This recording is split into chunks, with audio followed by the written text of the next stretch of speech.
The next thing I would like to show you is how to create pages. And I'm only going to create 2 quick pages for you.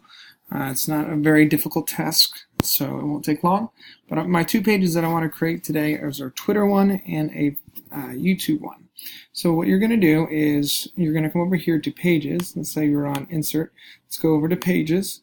Okay, and then you're going to click on this Add Page. Once you've done that, let's go ahead and type it in. The first one I want to do is Twitter. Press done. And there's your Twitter one.